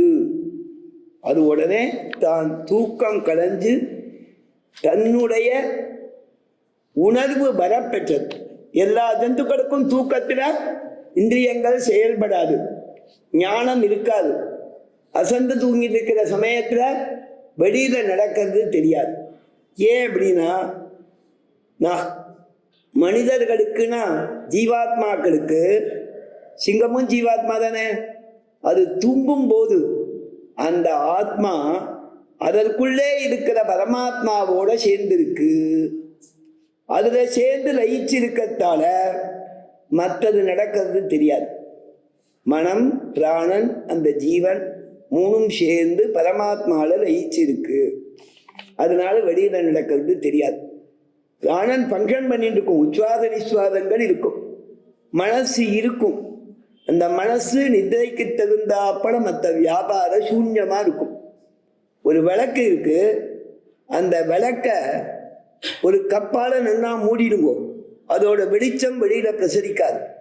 அதே மாதிரி மனசு இந்த ஆத்மாவோட சம்பந்தம் இல்லாமல் ஆத்மா பரமாத்மாவில லயிச்சிருக்கச்சே மனசு வியாபாரம் செய்ய முடியாது. இந்த ஆத்மா அதோட சம்பந்தப்பட்டதுன்னா தான் மனசு மற்ற இந்திரியங்களோட சம்பந்தப்பட்டு பார்க்கிறதோ கேட்கிறதோ எதையாவது எடுக்கிறதோ செய்ய முடியும். அது இல்லாத போது மனசு செயல்படாது, வியாபார சூன்யமாய் இருக்கும். அப்படிங்கிறது தான் அனுபவ சித்தம், சாஸ்திர சித்தமும் கூட. அதை சொன்னா சீரிய சிங்கம் அறிவுற்று. அறிவுற்றுனா பிரஜை அடைஞ்சுன்னு அர்த்தம், உறக்கம் கலைஞ்சுதுன்னு தாற்பயம். தீ பிடித்து, அது தூக்கம் கடைஞ்ச உடனே நெருப்பு கோலங்கள் மாதிரி இருக்குமா. யாராவது பார்த்தா நெருப்புன்னு, ஏன்னா குகையில இருக்கு, படுத்துட்டு இருக்கிறது தெரியாது. திடீர்னு அது கண்பிடிக்கச்சேன்னு பார்த்தா தீவட்டங்கள், 2 தீவட்டம், நெருப்பு வட்டம் இருக்கிற மாதிரி நெருப்பு கோலம் தெரியுமா. ஒரு பெரிய தீப்பந்தம் மாதிரி தெரியும். அந்த நெருப்பு தான் தெரியுமே தவிர வேற தெரியாதான். தீ விழித்துன்னு நாச்சியார் வர்ணிக்கிறார். அதன் பிறகு அடுத்த அசைவு அதனுடையதான வேரி மயில், வேரினா வாசனைன்னு அர்த்தம், ஜாத்யுச்சிதமான கந்தம் அப்படின்னு வியாக்கியானம் பண்றான். ஒவ்வொரு ஜாதிக்கு ஒரு வாசனை இருக்கும். அந்த ஜாதிக்கு தகுந்த, சிம்ம ஜாதிக்கு தகுந்ததான வாசனை வேரி மயில் பொங்க. அந்த வாசனையோட இருக்கிற மயில் அது பொங்கல். அது அப்படி மயில் கூச்சம் விரிஞ்சிக்கிறது. எப்பாடும் பேர்ந்து உடனே தன்னுடைய உடம்ப மொத்தமாக அசைக்கும். எப்பாடு மொத்தமா ஒரு அசைவு, ஓவரால் மூவ்மெண்ட்னு வச்சுக்கிறாங்க. உடம்பு மொத்தத்தையும் அசைக்கும்னா அதை நேரம் பார்த்தா தான் இன்னும் வர்ணிக்க முடியும். இவ்வளவுதான் சொல்லியிருக்கா. எல்லா அவயவங்களையும் சரித்து எல்லாத்தையும் சேர்த்து எப்பாடும் பேர்ந்து உதறி மூறி நிமிர்ந்து, அப்படி மொத்தமா ஒரு அசைவு அசைச்சு அது எழுந்திருக்கும். எழுந்திருக்கும் போது மூறி நிமிர்ந்து உடம்ப ஒரு வளவு சோம்பல் முறிச்சு நிமிரும். மூறி நிமிர்ந்து அதன் பிறகு இடி முழக்கமிடும், கர்ஜிக்கும்.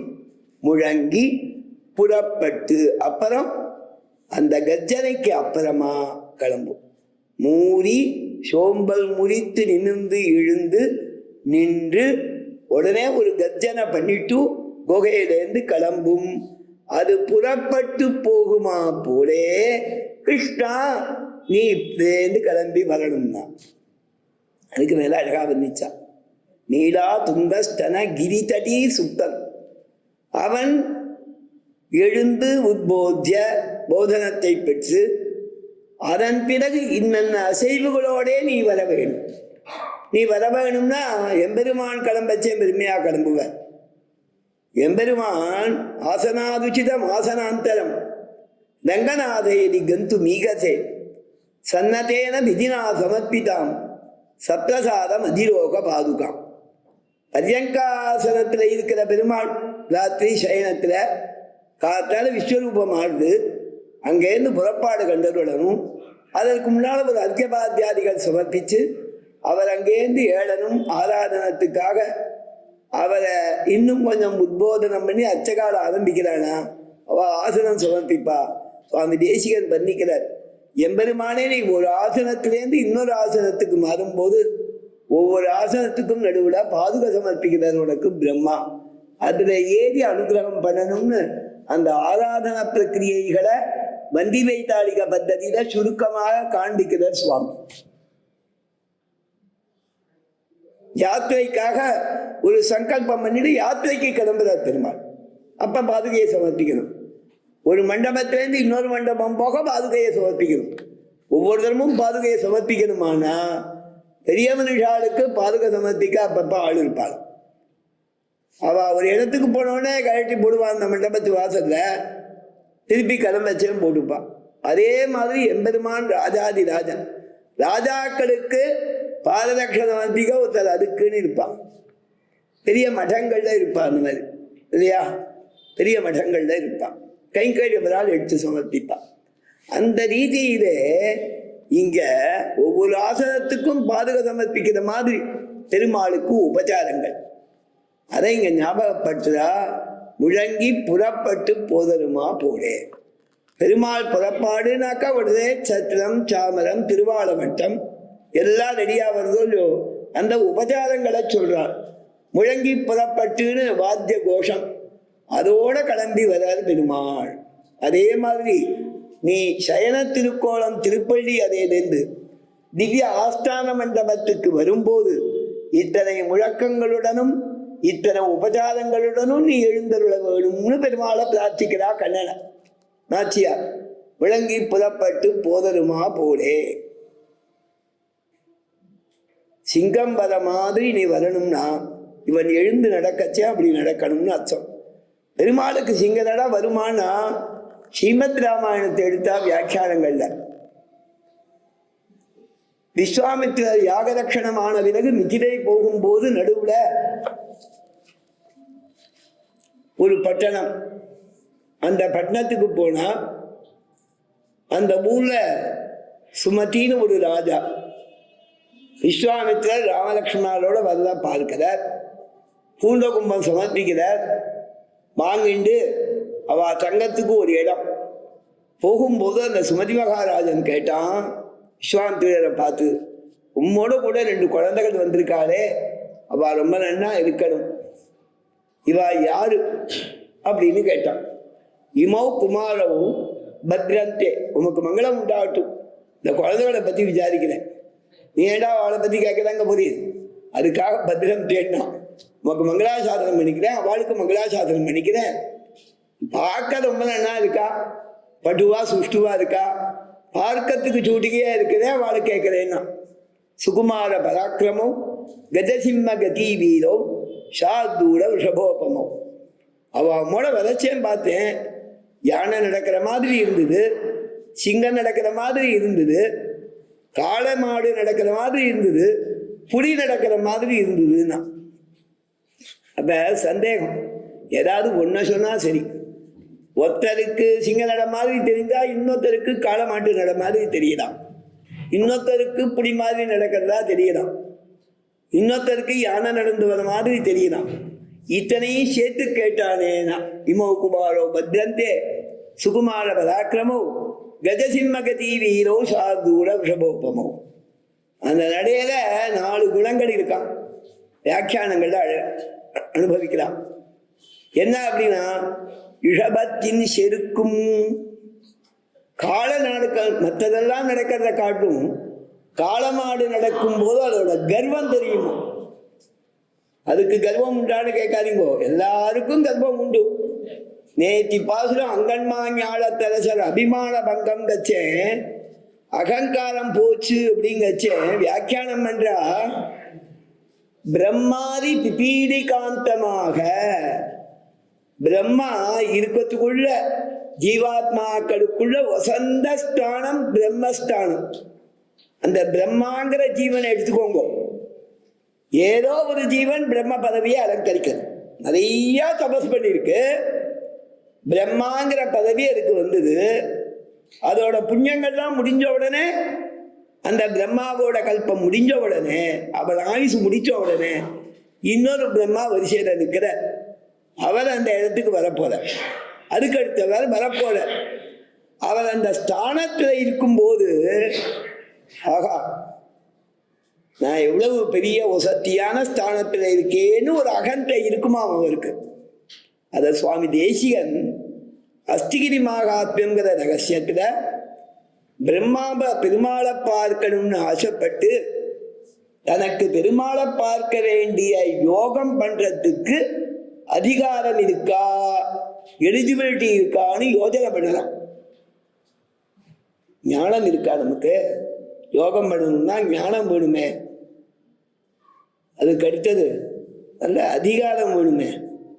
நம்ம பண்ணிட்டு இருக்கிற காரியம் வசத்தியான காரியமா இருக்கணும். பெருமாளை பார்க்க யோகம் பண்றதுக்கு எவனோ பிச்சை எடுத்து இருக்கிறவனா பண்றதுன்னு அவருக்கு எண்ணம். யார் வேணா பண்ணலாங்கிற காரியம் அது வேற. இவர் யோஜனை பண்ணிக்கிறார், நான் வசத்தியான பொசிஷன்ல இருந்தா பகவானை பார்க்கறதுக்கு யோகம் பண்ணலாம், அது எனக்கு அதிகாரம் இருக்கா, அதுக்கு வேண்டிய ஞானம் இருக்கான்னு யோஜனை பண்ண. ஞானம் இருக்குன்னு தீர்மானம் பண்ண. ஏன் அப்படின்னா, நமக்கு 4 முகம், 4 முகத்தால எல்லா ஞானத்துக்கும் மூலமாயிருக்கக்கூடிய வேதத்தை சொல்லிட்டு இருக்கேன். 1/2 மணி 1 மணி இல்லை, நாள் முழுக்க அதே காரியம், வேற எதுவும் காரியம் இல்லை. போர் அடிக்காம சொல்லிட்டு இருக்கேன், மற்றவாளுக்கும் போர் அடிக்காம சொல்லிட்டு இருக்கேன். அப்படி இருக்கும்போது ஞானத்துல யோகம் பண்றதுக்கு நமக்கு ஞானத்தால குறைவு இல்லை. சுவாமி தேசிகன் அழகா வர்ணிக்கிறார். சதுர்முகங்களாலே சர்வதோ முகமாக வேத பிரவர்த்தனம் பண்ணுகையாலும், சதுர்முகனாகையாலே 4 பக்கமும் வேத பிரவர்த்தனம் பண்ணிட்டு இருக்கிறவர். அதுக்கு மேல இன்னொரு குவாலிபிகேஷன், சரஸ்வதி சகச்சரித தர்மாவாகையாலும். இவர் பண்ற தர்மங்களுக்கெல்லாம் கூட இருக்கிறவள் யாரு? பத்னியா சாட்சாத் வாக்தேவின்னு வாகதிபதியான சரஸ்வதி. அப்படி இருக்கச்சே நமக்கு யோகம் பண்றதுக்கு வேண்டிய ஞானத்துல குறைவு உண்டா அப்படின்னு கேட்டா அதெல்லாம் ஒண்ணும் கிடையாது. சரி, ஞானங்கிற எலிஜிபிலிட்டி இருக்கு. அடுத்தது நம்ம பொசிஷன் என்ன அப்படின்னு கேட்டா, கல்பாதீசன் பிரம்மா, கல்பத்துக்கு அதிபதி பிரம்மா. இந்த பிரம்மாவோட ஆயுசுல அவருக்கு பக்கபலமா இருக்கிற பிரஜாபதிகள்லாம் அவர்தான் ரிப்போர்ட் பண்ணணும் இல்லையா சுவாமி? அவருக்கு கீழே இருக்கிற மனுக்களுக்கு கீழே பிரஜாபதிகள் இல்லையா? வைவஸ்வத மன்மந்தரே, எத்தனையோ மன்மந்தரங்களுக்கு இந்த பிரம்மா அதிபதி. ஒவ்வொரு மன்மந்தரத்துக்கு 1 மணி அதிபதி. அத்தனை பேரை நியமிக்க அவளை நகர்த்தத்துக்கு பிரம்மாதிபதி. அப்ப செய்யற காரியம் ஜெகத் சிருஷ்டி, ஜெகத்தை நடத்துறது, அதுக்கெல்லாம் இன்சார்ஜ சூப்பர்வைஸ் பண்ற வேலை எனக்கு. அப்ப என்னுடைய ஸ்டேட்டஸ் நல்லா இருக்கும். ஞானம் மட்டும் இல்லை, என்னுடைய வியாபாரமும் வசந்ததா இருக்கு, நான் யோகம் பண்ணலாம்னு அவர் தன்னுடைய அகந்த நமக்குன்னா இருக்குங்க. அது சொல்லித்தானா யோகம் பண்ணிட்டே இருக்கச்சேன் திடீர்னு யோகம் நஷ்டமாயிடுச்சு. பெருமாளை தியானம் பண்ணார், உள்ள இருத்தினார், இந்திரியங்கள்லாம் அடக்கினார், யோகம் பண்ணி பெருமாளையே நினைச்சுட்டு இருக்கார் கண்டினியூவஸா.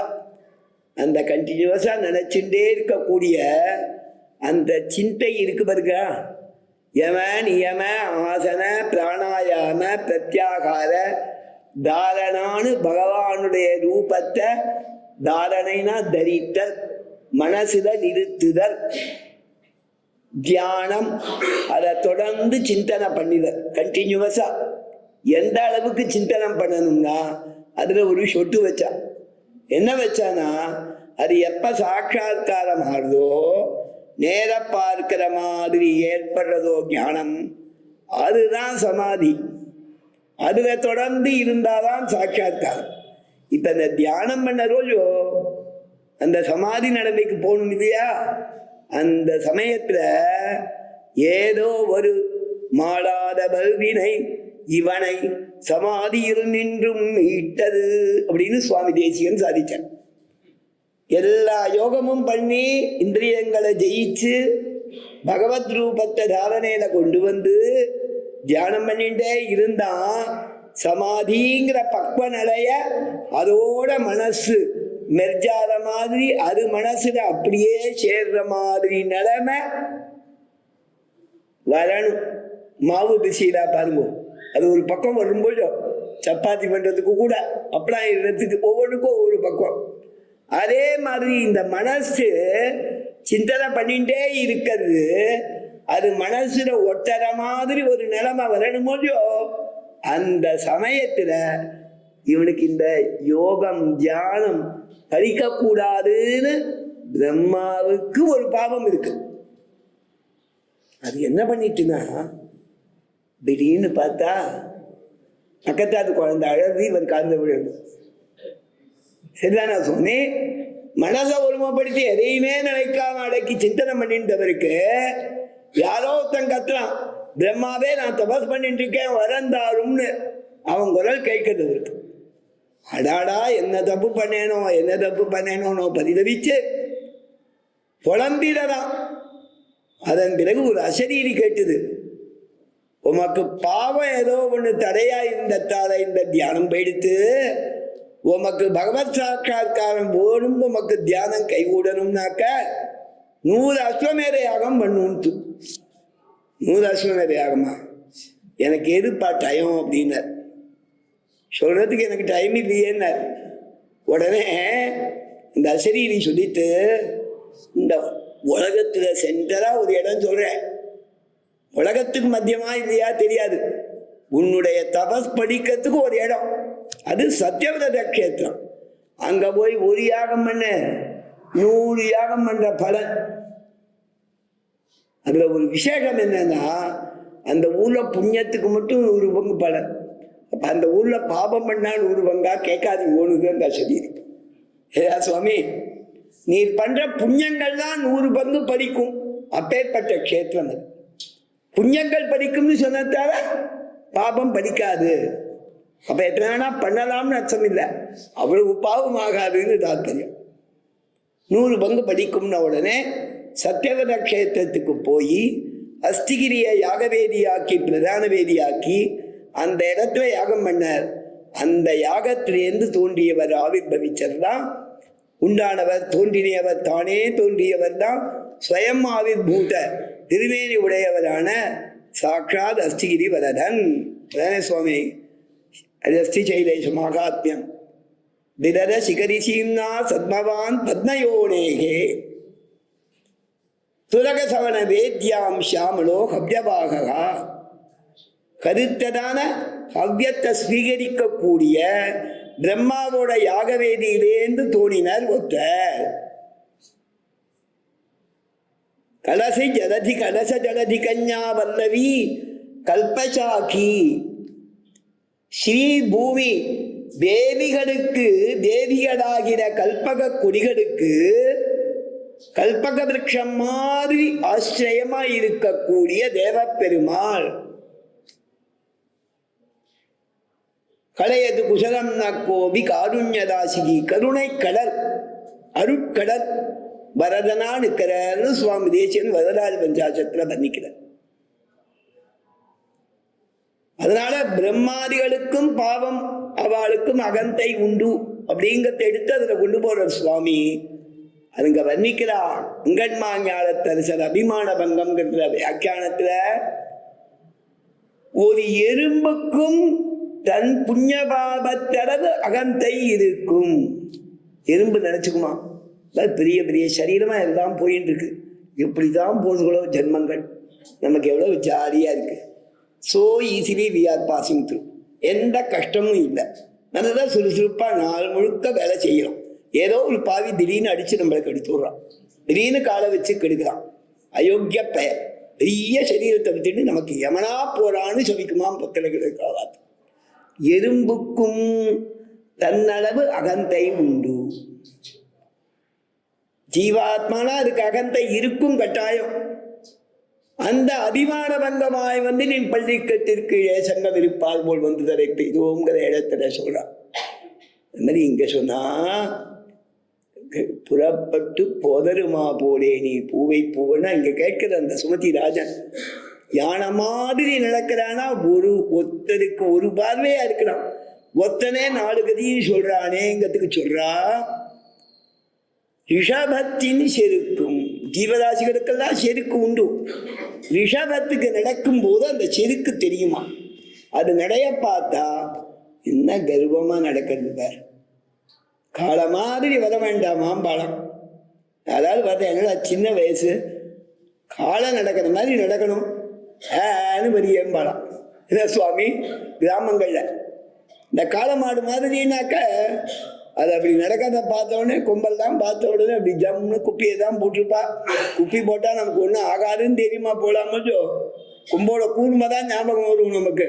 கிட்டக்க போனால் எங்கே குதித்து அப்படி தள்ளிடுமோ, முட்டி தள்ளிடுமோன்னு பயந்து ஓரமாக ஒதுங்குவோம். ஜல் ஜல்னு சத்தம் கேட்ட உடனே ரிஷபத்தின் செருக்கும் அந்த குணம் பெருமாளுடைய நடையில இருக்கான்.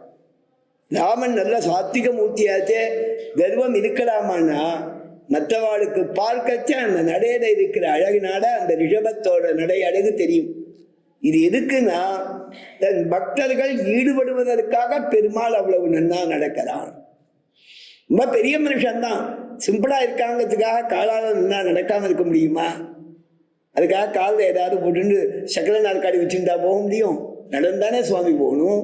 பெருமாள் சாத்திகர் தான், பெரியவர் தான், உயர்ந்த தத்துவம் தான், நடந்துதானே போகணும். அவன் பததத்துவமானத்தால அவனுடைய நடை சிறப்பாயிருக்கு.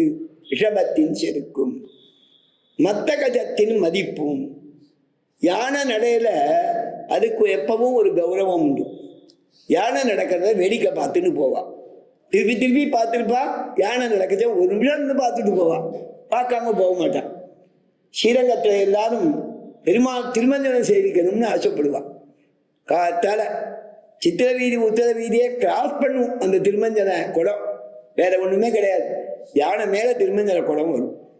யானை மேல திருமஞ்சன குடம் வரைச்சேன். இந்த திருமஞ்சன குடத்தை சேவிக்கிறதுக்கு அத்தனை பேரும் வீதியில வந்து நிற்பான். இது எப்ப பார்த்தாலும் பெருமாள் கைங்கரியத்துக்கு நிறைய பேர் குடம் எடுத்துன்னு போவாங்க. காவேரி தீர்த்தத்துல பெருமாளுக்கு ஆராதனம், அதனால எல்லா சந்நிதிகளுக்கும் தீர்த்தம் எடுத்துன்னு போறதுக்குன்னு சில பேர் தாங்கள் கைங்கரியத்துல ஸ்ரத்தையால அதுக்கு படித்தனங்க தான் குறைச்சொல்லுதான், அதுக்காக ஆசைப்பட்டு வரல.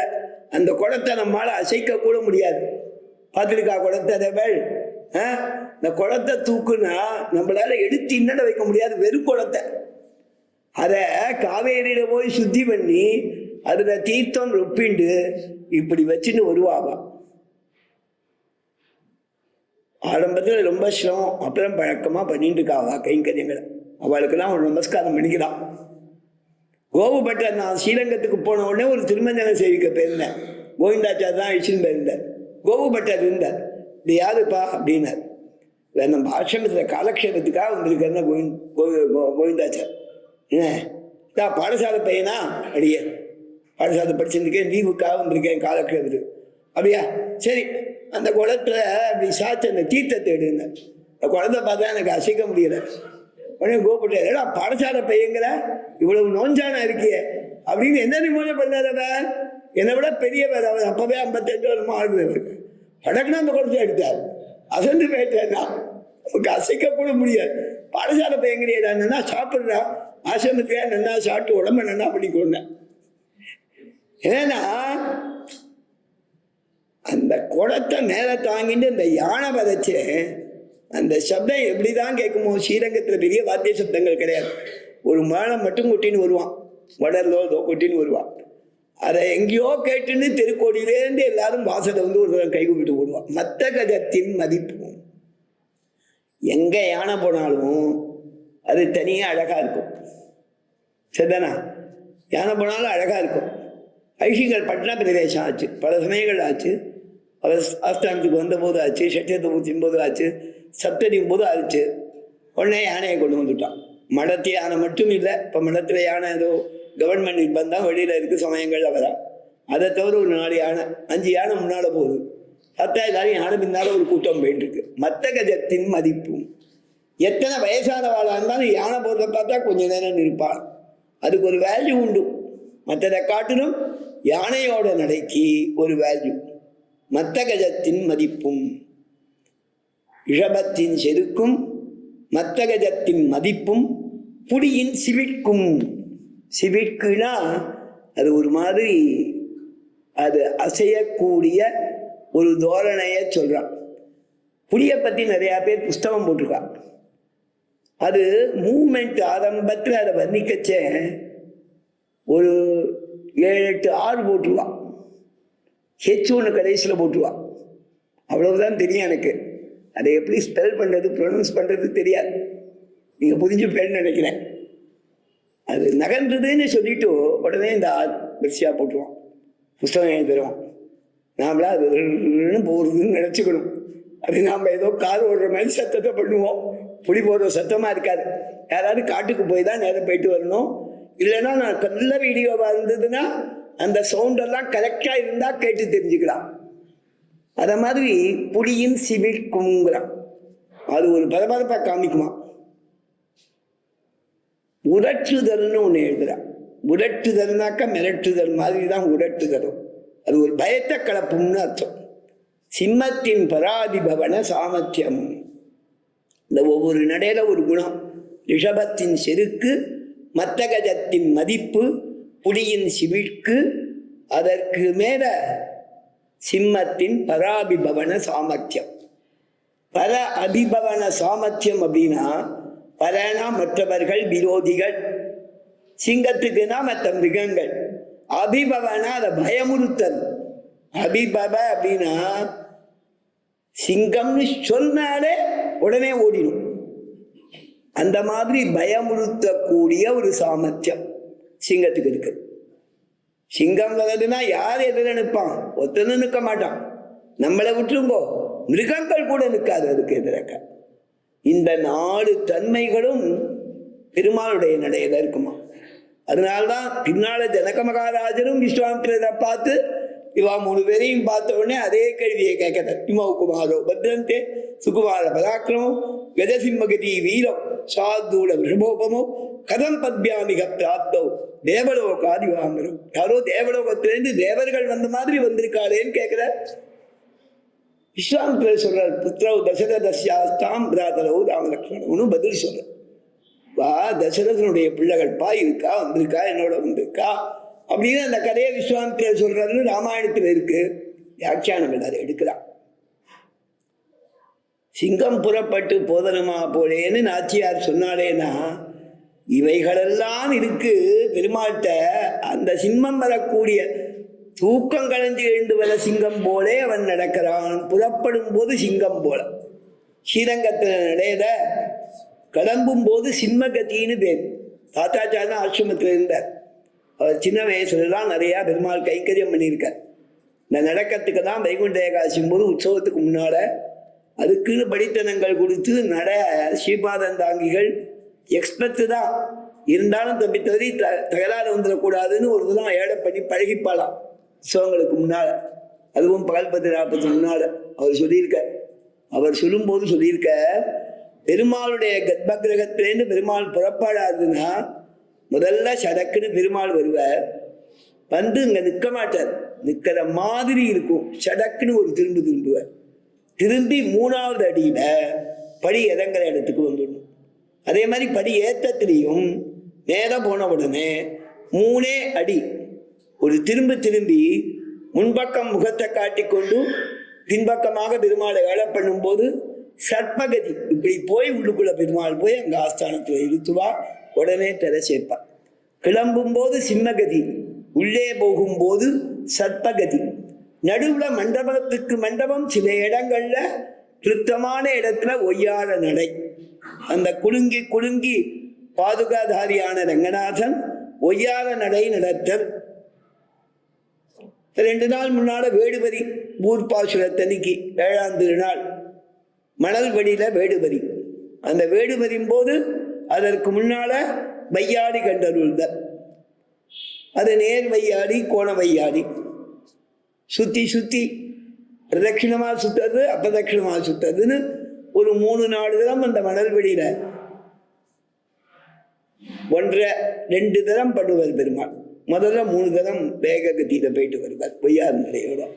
இதெல்லாம் அந்த ஊர்ல பார்க்கலாம். அதை வியாக்கியானங்கள் அனுபவிச்சா 4 நடை சொன்னோமே, ரிஷபத்தோட நடையில இருக்கக்கூடிய குணம் செருக்கு, மத்தகஜத்தோட மதிப்புங்கிற குணம், புலியோட சிவிட்குங்கிற குணம், சிம்மத்தோட பராபிபவன சாமர்த்தியம் நேர பார்க்கணும்னு நினைக்கிறேடா. இவை அனைத்தும் நம்பெருமாள் நடையழகிவே காணலாம் வியாக்கியானம். அதான் ரங்கநாதனுடைய நடைகளை பார்க்கணும். அதனால்தான் சுவாமி தேசிகன் சாதிச்ச 100 வயசு நான் இந்த ஸ்ரீரங்கத்தில் இருக்கணும்னா 2 ஸ்லோகங்கள் ரொம்ப முக்கியமா அடிக்கடி ஆண்டவன் அனுபவிக்கிற ஸ்லோகம். 100 வயசு இந்த ஸ்ரீரங்கத்தில் நான் இருக்கணும். வேதநூல் பிராயம் 100 மணிசல்லாம் பூர்வதேன்னு சாதிச்ச 100 வருஷம் நான் இருக்கணும்னு. சதமம்ப பாதுகேசியா, 100 ஆண்டுகள் இந்த ஸ்ரீரங்கத்தில் இருப்பேனாக. ஏன்னா அந்த நட பண்ணச்சே பிரம்மா பெருமாளை ஸ்தோத்திரம் பண்றான். பெருமாள் நடந்து வரும்போது ஒய்யார நடம்போது மணி மண்டபிகாசு ரங்கபத்துகு, ஒவ்வொரு மண்டபங்களுக்கும் நடுவிலே சததீனானி கதாகதானி பஷ்யன்னு, ஒவ்வொரு மண்டபங்களுக்கும் நடுவுல உனக்கு வசமான நம்பெருமாளது நடையழகை ரசித்து கொண்டு 100 ஆண்டுகள் இருப்பேனாக அப்படின்னு தான் மனசுக்குள்ள ஒரு ஆசைப்படுற. நாம் ஆசைப்படுறோம் இல்லையா, நம்ம குழந்தை படிச்சு பெரியவன் ஆகணும். ஒரு தாத்தா என் பேரன் மேலுக்கு வந்துட்டான், கொள்ளு பேரன் காலேஜ் போற வரைக்கும் இருந்து பார்க்கணும்னு நினைக்கிறேங்கிறதோ அந்த மாதிரி தேசிகன் ஆசைப்படுற 100 வயசு இந்த நடைய சேவிச்சுன்னு நான் இன்னொரு ஜென்மா இருந்ததுன்னா இந்த அர்ச்சகால் பாதுகை சமர்ப்பிக்கிறாரே அந்த மாதிரி ஒரு பிறவி கிடைக்காதா எனக்கு? சுவாமி சரீராவசானத்துல மோட்சமேன்னு அது பிரார்த்திச்சுட்டேன், ஆக போடுது. ஒருவேளை திருப்பி பிறவி வந்துடுத்துனா என்ன பண்றது? அப்ப இந்த மாதிரி ஆகணும். எச்சைக்கும் பிறவிக்கும் முந்தன்னோடு தோமே அவங்க பின்னால பிரார்த்திக்க போதாடே, அந்த மாதிரி அவளுடைய ஆசை. அந்த மாதிரி எம்பெருமானுடைய நடையழகு புறப்பட்டு போதருமா போடேனி பூவை பூவண்ணா மா காயாம் பூக்கொள் மேனி 4 தோல் பொண்ணா அழிக்க என்னம்மான்னு இன்னி பாசுரம் ஆயிடுச்சு. நீக்கம் இல்லா அது இல்லை, நீ பாசுரமா நேச்சி பாசுரம். இன்னைக்கு 9ஆம் பத்து ஆழை நன்னி அற்புதமான பாசுரம். அதுக்கு போனால் அதில் போயிடும். வேண்டாம், நம்ம மாரிமணம் சொல்லியே நிற்போம். மணி 8 இன்னும் 2 நிமிஷத்துல உபன்யாசம் முடிக்கிறோம்.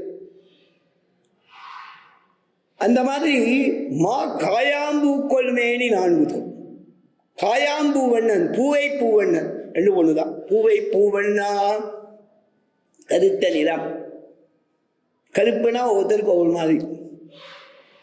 அட்டக்கருப்பும்பா, ரொம்ப கருப்புன்னு சொல்றதுக்கு அட்டக்கருப்பும்பா. அதுக்கு பதிலாக என்ன மாதிரி கருப்புன்னு சொல்லிடலாம் சில பேர் இல்லையா? அந்த மாதிரி கருப்புல பல வகை. அட்ராக்டிவ் கருப்பு, அட்ராக்டிவ் பிளாக். அந்த மாதிரி ரீதியிலே எம்பெருமானுடைய நிறம் கார்மேனி சங்கன்னு சொல்ற அந்த கார்மேனியோட விஸ்தாரம். மா காயாம்பூக்கொள் மேனி பூவை பூவண்ணா நீ என்ன பண்ணும்? உன் கோயில் நின்று இங்கனே பூந்தருடி.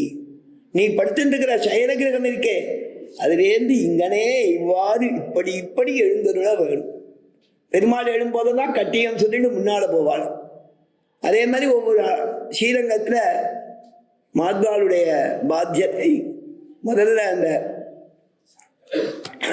இல்லையா, இந்த பட்டையை அடிக்கிறது. ஒரு பட்டை இருக்கும், தோல் பட்டை, அதை அடிச்சுன்னு போவான். பெருமாள் போக வச்சேன், கௌரவ மணவா போக வச்சேன், பட்டர் போகும்போது அரையர்களை இழப்பினச்சேன், இதெல்லாம் போகும். அந்த மாதிரி இங்கனே போந்து அருளி கோப்புடைய சீரிய சிங்காசனத்தில் இருந்து நல்ல சிம்மாசனத்தில் உட்காந்துக்கணும். யாம் வந்த காரியம் நீங்கள் எதுக்கு வந்தேன், அங்க வந்து கேட்டுட்டு ஆராய்ந்து அருள். அது எங்களுக்கு நல்லது தானா, பரீட்சிச்சு பார்த்து எங்களுக்கு அனுகிரகம் பண்ணணும்னா இந்த கடைசி வரியை சற்றே விஸ்தாரம் பண்ணிட்டு அடுத்த பாசனத்துக்கு நாளைய தினம் விண்ணப்பம் பண்ணேன். மாதிமளவளஞ்சில் மண்ணி கிடந்திறங்கும் சீரிய சிங்கமதி புற்று தீ விழித்து பேரிமையில் பொங்க எப்பாடும் பேந்துதவி மூரிலும் இருந்து முழங்கி புறப்பட்டு போதருமா போலே நீ பூவை பூவண்ணா உன் கோயில் நின்றிங்கனே போந்தருடி கோப்புடைய சீரிய சிங்காதனத்தினந்தியாம் வந்த காரியம் ஆராய்ந்தருடேடோ அரும்பாவாய் சதவகமணி நீடாச்சாருகள் காரகஸ்தாம் ஸ்தனமதமிதாங்கீஷான் பிரபாத்சல்ய சிந்து அழகவினீதா விஸ்ரக்பிராகிருஷ்ணநாதா விடசதுகதி கோதா உத்து சித்தாத்மஜானக கவிதார்க்கிகதிம்ஹாய ஞானகுணசாலினே ஸ்ரீமதே வெங்கடேசாய வேதாந்த குரவே நமः. ஸ்ரீமத்தே விட்டு சித்தார்ய மனோநந்தலகேதவே நந்தநந்தன சுந்தரியே கோதாயை நித்யமங்கலம்.